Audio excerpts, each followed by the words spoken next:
আচ্ছা, আজকে আমরা দেখব মলিকিউলার মাস।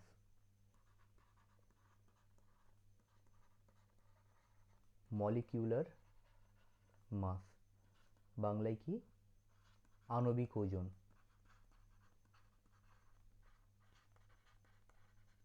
আণবিক ওজন, ঠিক আছে। মলিকিউলার মাস মানে কি? আমরা অ্যাটম পড়েছিলাম। অ্যাটম থেকে আমরা কি পাই? অ্যাটমের যে মাস হবে, এক মোল অ্যাটমের যে মাস হয় তাকে আমাদের কি বলা হয়? অ্যাটমিক মাস।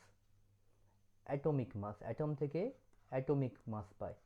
মলিকিউল থেকে পাই মলিকিউলার।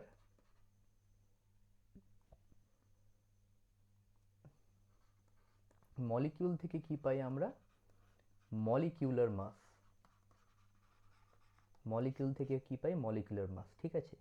আচ্ছা, যেমন ভালো করে দেখো, হাইড্রোজেন একটা অ্যাটম, H2 একটা মলিকিউল, ঠিক আছে। তাহলে মলিকুলার মাস ক্যাপস এম দিয়ে লিখতে হয়, ক্যাপস এম সাফিক্সে H2। তো এই মলিকুলটা কি নিয়ে গঠিত? দুটো হাইড্রোজেন অ্যাটম নিয়ে গঠিত। একটা হাইড্রোজেন অ্যাটমের অ্যাটমিক মাস কত? 1। দুজনের কত হবে? 1 × 2। ইউনিট কি হবে? গ্রাম মোল ইনভার্স। মলিকুলার মাস যখনই হবে তখন তার ইউনিট হবে গ্রাম মোল ইনভার্স, মানে এক মোলের ওজন হচ্ছে এত গ্রাম। তাহলে কত হবে? 2 গ্রাম মোল ইনভার্স। মলিকুলার মাসের unit, unit of molecular mass ভালো করে মাথায় রাখবে, গ্রাম মোল ইনভার্স।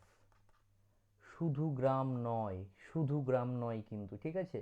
মলিকুলার মাসের ইউনিট কিন্তু শুধু গ্রাম নয়, ঠিক আছে। গ্রামও হবে, মোল ইনভার্সও হবে। আচ্ছা, তো এই তো এখন যদি আমাকে বলে সোডিয়ামের মলিকুলার মাস কত, সোডিয়ামের অ্যাটমও যা মলিকুলও তাই, তো সোডিয়ামের জন্য অ্যাটমিক মাসও যা মলিকুলার মাসও তাই। তো এরকমভাবেও লিখতে পারি, সরি, ক্যাপ সেম ফার্স্ট ব্র্যাকেটের মধ্যে দিতে পারি, ঠিক আছে। তো এইরকমভাবে রিপ্রেজেন্ট করতে পারি। ধরো গ্লুকোজ C6H12O6, এর মলিকুলার মাস কত? তো আমরা কীভাবে লিখতে পারি? এম সাফিক্সে লিখতে পারি C6H12O6, বা লিখতে পারি এম ব্র্যাকেটের মধ্যে C6H12O6। এইভাবে রিপ্রেজেন্ট করতে হয়। তো 6টা কার্বন, 6 × 12 প্লাস 12টা হাইড্রোজেন, 12 × 1 প্লাস 16টা অক্সিজেন,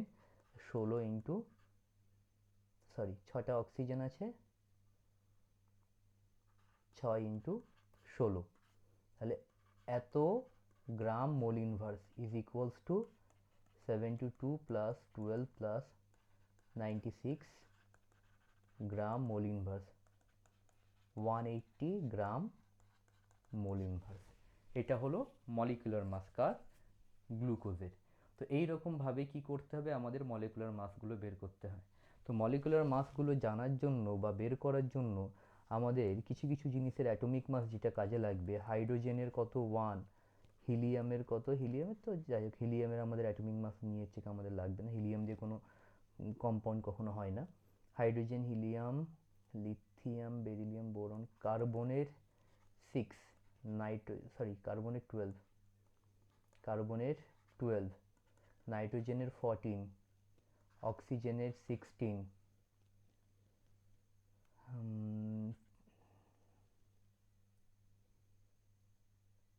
সোডিয়ামের 23, ম্যাগনেসিয়ামের 24, অ্যালুমিনিয়ামের 27, সিলিকনের, সিলিকন জানার দরকার নেই, সিলিকন দিয়ে থাকে না, ফসফরাসের 31, সালফারের 32, পটাশিয়ামের 39, ক্যালসিয়ামের 40, আয়রনের, আচ্ছা, ক্লোরিনের 35.5, আয়রনের 55.85, ম্যাঙ্গানিজের 54, কপারের 63। এ কয়টা জানলে আমরা সমস্ত জিনিসের মলিকুলার মাস আমরা কি করতে পেরে যাব, বের করতে পেরে যাব। ঠিক আছে, এ কয়টা জিনিস আমাদের শুধু জানতে হবে। হাইড্রোজেনের 1, কার্বনের 12, নাইট্রোজেনের 14, এইগুলো এইসব ভ্যালুগুলো জানতে হবে। জানলে আমরা মোটামুটি আমাদের 11-12 যে কটা চ্যাপ্টার রয়েছে এবং যে সমস্ত কম্পাউন্ডগুলোর আমাদের মলিকুলার মাস বের করার দরকার পড়ে, সেগুলো আমরা এটুকু দিয়ে আমরা বের করতে পেরে যাব। ঠিক আছে, আজকে এতটুকুই, টাটা।